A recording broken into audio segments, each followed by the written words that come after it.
Au menu ce soir, l'appel du SPVM a été entendu. D'autres femmes portent plainte contre l'avocat Daniel Rochefort. Est-elle en péril? L'entente sur l'électricité entre Québec et Terre-Neuve ne serait pas assez profitable pour les Terre-Neuviens.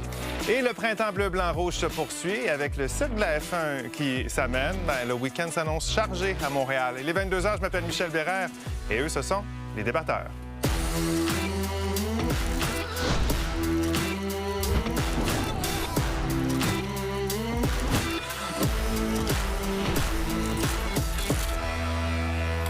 Autour de la table, en ce mardi, on a Victor, Jacinthe-Ève, Catherine et Déborah. Bonsoir à vous quatre. On commence ça une journée plus tard. Hein? Vous avez profité du long congé, oui, j'espère. Oui. Les mots de l'actualité, on y va avec Victor et Déborah. Victor, je commence avec toi. C'est le mot bonheur. Puis si tu veux bien, on va revivre un petit peu ce moment de bonheur ensemble. Avec Carrier qui a pu trouver la solution. Lancé! Oui! Le voilà! Ce but, il est inscrit par le phénomène de cette série! Avec le commentaire en français de France. Hein? Oui, ça a fait le tour du monde, ces images de ce moment de bonheur. Il était 22h49 hier. Oui. Il y a une espèce de vague de bonheur qui a envahi le Québec, puisque quand Alex Newhook a marqué en prolongation, en voyant le Canadien en finale de l'Est, le rêve continue. Moi, j'ai le goût d'y croire.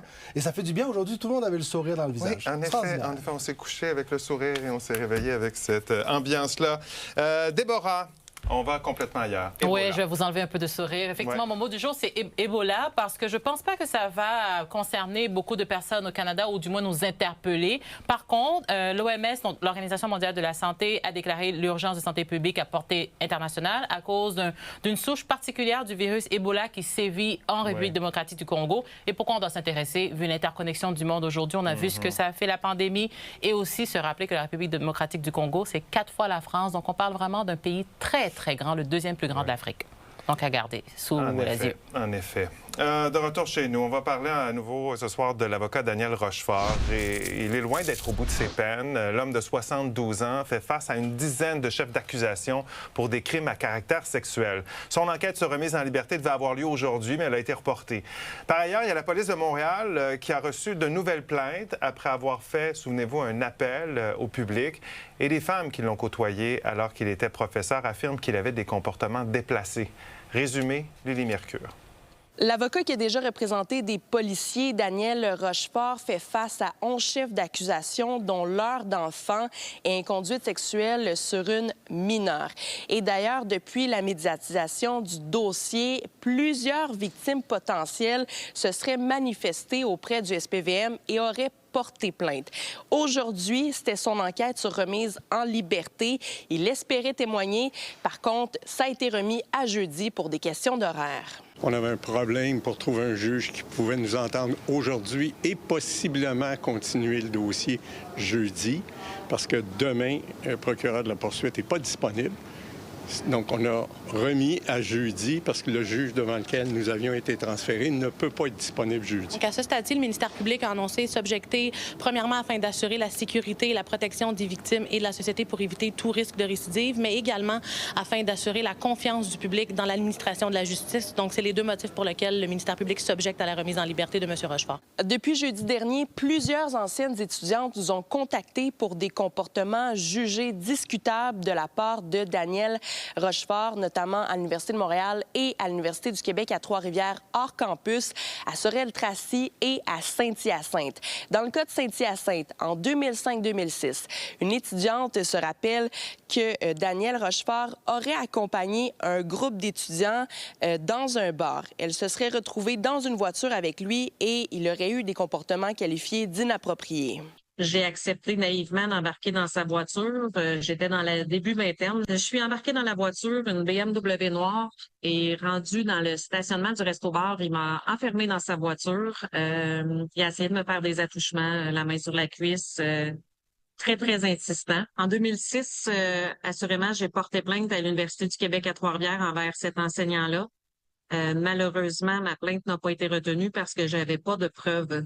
Suite à l'appel récent du SPVM, cette ancienne étudiante dit avoir porté plainte auprès de la police pour les comportements de Daniel Rochefort. Il demeure détenu en attendant son retour en cours prévu jeudi prochain, où il espère témoigner. À Montréal, Lily Mercure, pour Nouveau Info. Catherine, bien sûr, on a ces femmes qui racontent là, ce qu'elles auraient vécu là, alors qu'elles étaient, entre autres, aux études. Est-ce que les universités, selon toi, les services de police sont mieux outillés aujourd'hui pour répondre aux plaintes des victimes alléguées? Bien sûr. En tout cas, mieux équipés qu'il y a 20 ans. On parle de cette plainte qui avait été déposée il y a plusieurs années. Je pense qu'avec le MeToo, qui est passé, on donne plus de crédibilité aux victimes aussi. Puis il y a un sentiment de peur aussi qui tombe parce qu'on commence à avoir la force du nombre. Il y a plusieurs plaintes, donc on a moins peur de parler. Puis je pense que maintenant, la phrase « je te crois entre premièrement en ligne de compte au lieu de douter de toujours des victimes. Oui, ça a un effet d'entraînement, justement, que certaines témoignent, d'autres se disent « mais mon Dieu, moi aussi, j'ai vécu quelque chose de semblable ». Ça leur et avec l'appel de SPVM, on peut comprendre que les gens décident de sortir de leur silence. Oui, ça installe un climat de confiance pour les femmes, qu'elles vont être entendues, qu'elles vont être bien accueillies aussi. Et c'est fantastique de voir cette femme qui, en 2006, s'était vue refuser la plainte et que 20 ans plus tard, c'est dommage que ça prenne 20 ans, mais au moins 20 ans plus tard, on voit qu'il y a une transformation. Oui, puis aujourd'hui, on sait très bien qu'il y a des gestes qui ont peut-être été tolérés, qui sont inacceptables aujourd'hui. Déborah, les universités ont une responsabilité accrue de répondre à ce genre de plainte? Je pense que oui, comme mes collègues l'ont dit, c'est vrai que peut-être il y a 20 ans, il y avait peut-être moins d'outils, mais aujourd'hui, je pense qu'il y a très peu d'excuses ou de raisons qui expliqueraient pourquoi elles n'auraient pas en place ces procédures, parce que, encore une fois, les universités font face à ce public-là, donc beaucoup de potentiel de jeunes femmes ou de jeunes hommes, si on veut, face à des personnes qui sont en position d'autorité, donc on sait que c'est dans ce contexte-là que ça arrive le plus souvent, et aussi ce sont des universités qui regorgent d'expertise et qui ont déjà d'autres processus similaires en place, donc il n'y a vraiment aucune raison qui expliquerait pourquoi en matière de harcèlement ou d'agression sexuelle, il n'y aurait pas de paramètres qui soient déjà mis en place. Parlons de l'entente sur Churchill Falls entre le Québec et Terre-Neuve. Est-ce qu'elle est en péril? La question se pose parce que pour le moment, le gouvernement terre-neuvien réclame des améliorations à l'accord signé en 2024. Il y a un comité indépendant qui a déposé son rapport qui remet en question le contrat sur l'électricité produite par la centrale de Terre-Neuve. On y affirme qu'il n'est pas dans le meilleur intérêt à long terme de Terre-Neuve, même si la province en tirerait des bénéfices importants. La première ministre Christine Fréchette dit qu'elle va prendre le temps d'analyser le document. Elle ajoute qu'elle va rencontrer son homologue terre-neuvien très prochainement. Là-dessus, Victor, qu'est-ce qui accroche autant dans cette entente du côté de Terre-Neuve? D'abord, il y a une question historique, puisque à Terre-Neuve, on a l'impression de s'être fait avoir dans cette entente-là depuis très longtemps. Donc oui, l'entente avec Terre-Neuve a été dénoncée politiquement par le premier ministre élu à ce moment-ci. Pas nécessairement de surprise dans ce rapport-là. La bonne nouvelle, c'est que le rapport recommande de redébuter une ronde de négociations, ce qui veut dire qu'on veut maintenir les discussions ouvertes. Et là-dessus, on peut avoir espoir de finir par trouver un terrain d'entente ou une fameuse voie de passage, peut-être. Est-ce qu'on doit se surprendre, Catherine, que Terre-Neuve exige des améliorations à cette entente? Non, parce que c'est un nouveau premier ministre qui est là, Tony Wakeman, depuis à peu près un an. Lui veut laisser sa marque. Il veut amener... En fait, il veut bonifier l'offre pour sa population. Même chose du côté de Christine Fréchette, qui veut se démarquer de l'héritage de François Legault. Fait que moi, je pense qu'on va finir par avoir un accord entre les deux. Donc, pour des raisons politiques. Des raisons politiques plus qu'économiques. Alors, est-ce que Christine Fréchette doit prendre au sérieux ces renégociations-là? Oui, soit pour continuer, puis c'est là peut-être que je trouve ça... c'est comme une pente glissante dans le sens où que ça soit pour des arguments politiques, donc une nouvelle campagne, qu'un parti ou un nouveau premier ministre puisse utiliser ça comme argument pour faire campagne, de rouvrir cette entente, d'avoir la perception, comme Victor le disait, qui se sont fait avoir, que ce soit vrai historiquement, mais aujourd'hui, je veux dire, François Legault, avant de quitter, ça a paru comme une bonne entente, mais là, aujourd'hui, avec de nouvelles personnes en place, là, on est prêt à remettre tout ça en question. Ça, je trouve ça dommage. Mais là, le premier ministre de Terre-Neuve le sait qu'on s'en va en élection, fait qu'il y a peut-être intérêt à se dire « je vais négocier ». Jacinthe-Ève, en cas d'impasse, Mark Carney va se devoir d'intervenir? Selon toi? Il semble être disposé à le faire. Il s'est montré intéressé par la question. En même temps, il faut qu'il respecte l'autonomie des provinces. C'est quand même un champ de compétences provinciales. Alors, c'est un enjeu entre Terre-Neuve et Labrador et Québec. Donc, je vois pas pourquoi il s'en mêlerait, mais la tentation peut être grande de sa part. Alors, peut-être un sujet qui va être de plus en plus à discuter, considérant qu'on s'en va justement en campagne électorale. Le grand patron de Québécois, Pierre-Carl Péladeau, vous avez vu ça la semaine dernière, hein, a à nouveau lancé un cri d'alarme. Il a dénoncé la chute des revenus publicitaires qui fragilisent les diffuseurs privés. L'homme d'affaires montre du doigt les géants du web, mais aussi la télévision publique. Il souhaite d'ailleurs que celle-ci se retire du marché publicitaire. Une position que partage en partie le ministre de la Culture du Québec, Mathieu Lacombe. Est-ce que vous êtes pour ou contre mettre fin à la publicité à la télévision publique? C'est la question de notre grand débat de la demi-heure. Allez y répondre. Et n'oubliez pas de commenter également. Ça commence à 22h30. Ça fait maintenant 5 ans que Régine Laurent a déposé son rapport sur les travaux de la Commission spéciale sur les droits des enfants et la protection de la jeunesse. Une commission déclenchée, faut-il se le rappeler, hein, après la mort tragique de la fillette de Granby en 2019. Où en est-on dans la mise en œuvre des recommandations qui ont alors été faites? Eh bien, le gouvernement dit être maintenant à mi-chemin. Résumé, Laurence Royer.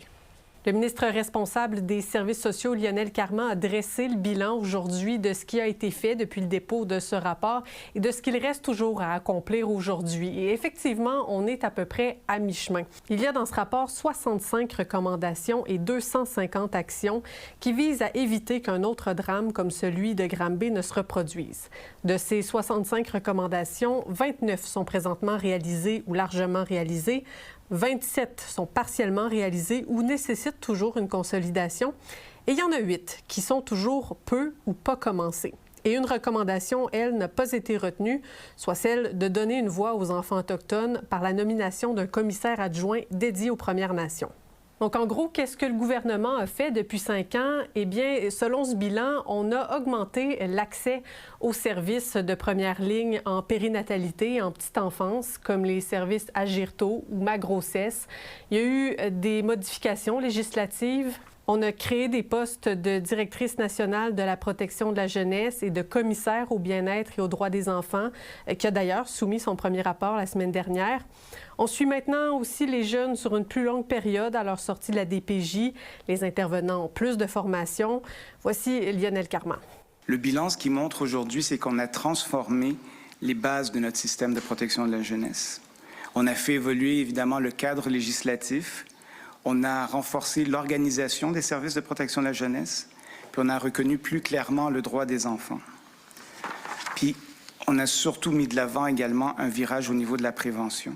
Mais il reste encore du travail à accomplir. Le gouvernement cible notamment les infrastructures de la DPJ qui sont vétustes, le rôle des familles d'accueil qui est encore à valoriser. On veut aussi mieux adapter les interventions à la diversité culturelle, c'est-à-dire d'éviter le profilage racial et la discrimination systémique dans les interventions.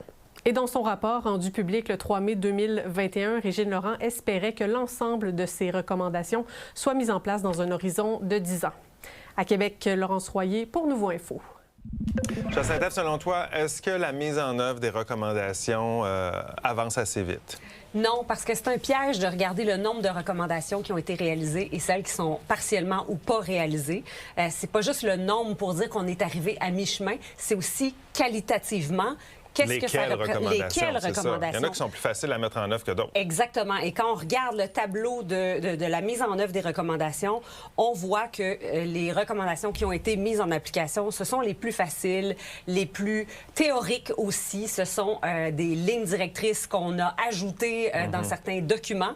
Mais quand il est question réellement là, des interventions auprès des familles, là, c'est extrêmement difficile. Parce que peut-être plus complexe. On se donne quand même du temps. Là, on dit qu'on est à mi-chemin, mais on est à mi-chemin dans le temps. Là, on se donnait une dizaine d'années, c'est ça? Madame Laurent elle-même avait dit que ça va prendre une dizaine d'années de mettre en place les résultats de ce rapport. L'élément qui est le plus inquiétant, c'est que nous aurons un changement de gouvernement. Et ce sera de voir, il faudra que le prochain gouvernement s'engage encore plus vite et plus fort dans la mise en place de ces recommandations-là, parce que sinon, trop souvent, on a perdu des rapports comme celui-là un peu dans les limbes des changements de gouvernement.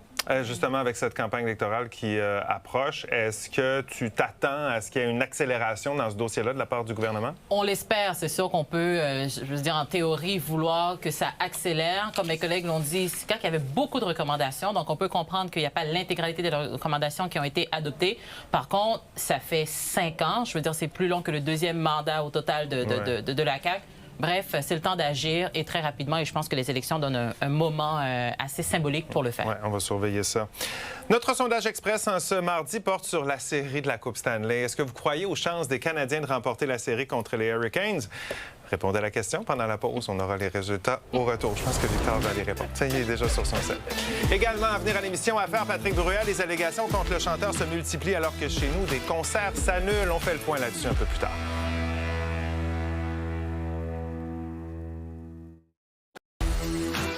Alors, est-ce que vous croyez aux chances des Canadiens de remporter la série contre les Hurricanes? Vous avez répondu oui à 89 %, non à 11 %. Il y a de l'espoir dans la cabane. Non, mais on veut parler aux 11 %. Hey, parlant des Canadiens, évidemment, ça a été fort, ça a fait été fort dans les rues de la métropole hier soir, tellement que les policiers ont dû intervenir. Il y a notamment eu des feux d'artifice, vous voyez. Ce qui est interdit au centre-ville, faut-il le rappeler, la sécurité sera donc accrue lors des prochaines parties, surtout que la Formule 1 débarque en ville dans les prochains jours et tous ces rassemblements, on le devine, ça va compliquer nos déplacements. Reportage, Lila Mouche.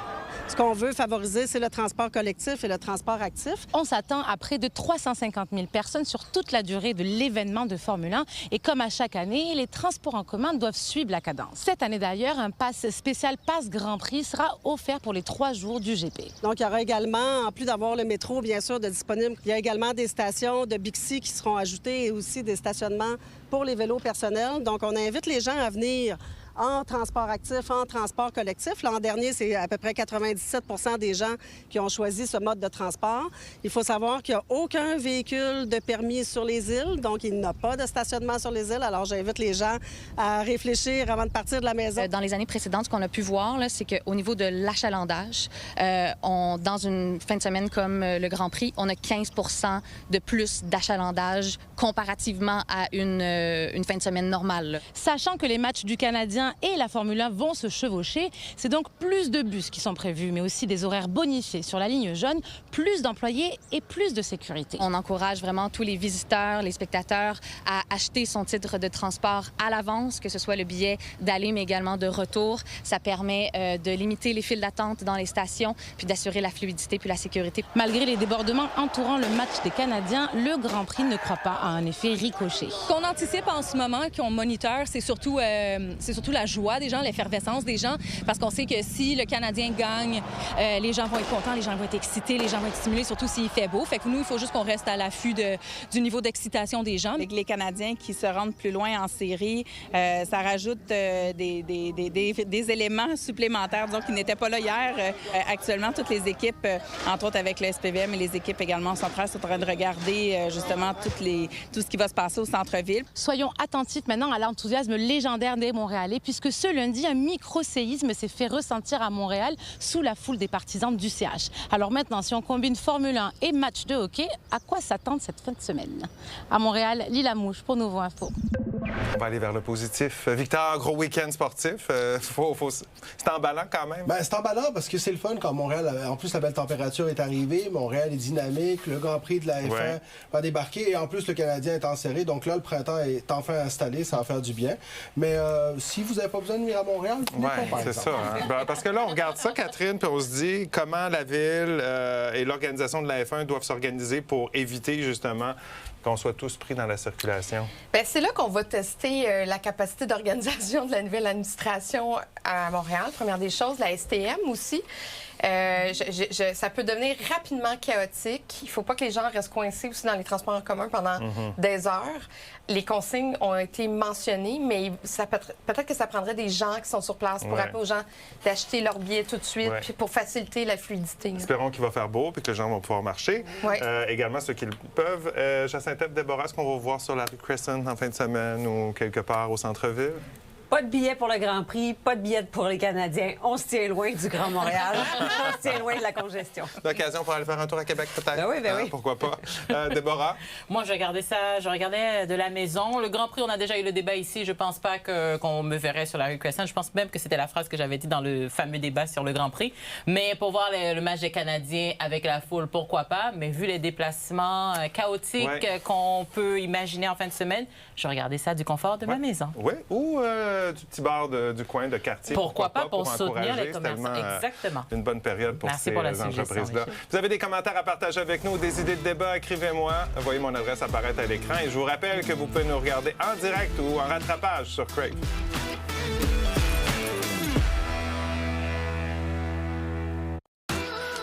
Parlons des allégations de violences sexuelles qui se multiplient contre le chanteur Patrick Bruel. Elle pousse la compagnie québécoise Gestev à annuler les 3 représentations au Théâtre Capitole de Québec qui étaient prévues toutes en décembre prochain. La nouvelle a rapidement, d'ailleurs, fait le tour des médias français, dont Le Monde. Les spectacles annoncés à Montréal, mais aussi en Europe, sont toujours à l'horaire, mais il y a une pétition de près de 24 000 signatures qui demande qu'ils soient également annulés, que tous les spectacles soient annulés. D'abord, décision de Gestev. Victor, c'était la décision à prendre, selon toi? C'était la décision à prendre parce que pour l'entreprise, de faire la promotion de ces spectacles-là dans le contexte actuel, c'est absolument impossible. On allait immédiatement tomber dans une controverse et la compagnie a préféré justement éviter cette controverse-là. Bravo pour avoir pris cette décision-là rapidement à l'avance aussi et éviter ainsi des débats qui appartiendront maintenant à la justice française. Oui. Rapidement ou trop rapidement, Jacinthe, selon toi? Bon, en matière de gestion de crise, c'est prudent, bien sûr, mais on est quand même face à un individu qui fait face à des accusations, mais qui n'a pas subi son procès, donc qui n'a pas été déclaré coupable. Il est présumé innocent jusqu'à déclaration. Alors, bon, ça arrive souvent pour les personnalités publiques, les chanteurs, les humoristes, et on a l'impression, certains vont dire qu'on leur fait vivre une sorte de tribunal populaire, hein? C'est ça. Bon, Catherine, on le disait, d'autres spectacles qui sont prévus. À l'Olympia, entre autres, à Montréal, les organisateurs doivent commencer à sentir de la pression, j'imagine, avec la pétition. Absolument. Beaucoup de pression, étant donné que la moitié de ces spectacles ont été, on dit, annulés indéfiniment. Moi, ce que je pense, c'est qu'on a voulu enlever un peu d'eau chaude, dire on va voir ce qui va se passer, puis on remettra les spectacles par la suite. C'est pas nécessairement de le déclarer coupable, mais je pense que ça commence à mettre vraiment, ça commence à être très lourd sur l'Olympia, qui est dans un mutisme aujourd'hui, qui n'a pas répondu à personne, qui s'est pas manifesté. J'ai très hâte de les entendre, de voir pour qu'on conserve les dates de spectacle. En France, les spectacles de Patrick Bruel, Déborah, sont toujours prévus. Là, on voit qu'il commence à en avoir des annulations ici au Québec. Est-ce que tu as l'impression qu'on n'a pas nécessairement la même vision que nos cousins français par rapport à ce genre d'accusation? Peut-être pas la même lecture sociale ou la même considération de ces dossiers-là. Je pense que, en tout cas, toute la vague de moi aussi au Québec, on a parlé du tribunal populaire, donc certains artistes ont été condamnés par sur plusieurs réseaux sociaux, même s'ils n'ont pas subi de procès à part entière. Mais je pense que peut-être quelques personnes pourraient dire qu'au Québec, on est fragile, mais moi, je pense qu'au niveau des valeurs, on est peut-être plus avancé parce qu'on a peut-être une tolérance plus limitée, une tolérance zéro par rapport à tous ces éléments-là. Parce qu'on ne peut pas dire d'un côté, il faut croire la victime, puis après... C'est pour ça que les décisions doivent se prendre localement en fonction de la situation à qui on parle. Voilà comment on a vu l'actualité à vos cellulaires, tablettes, place au grand débat. On va parler de la crise dans les médias. Ça commence dans 30 secondes.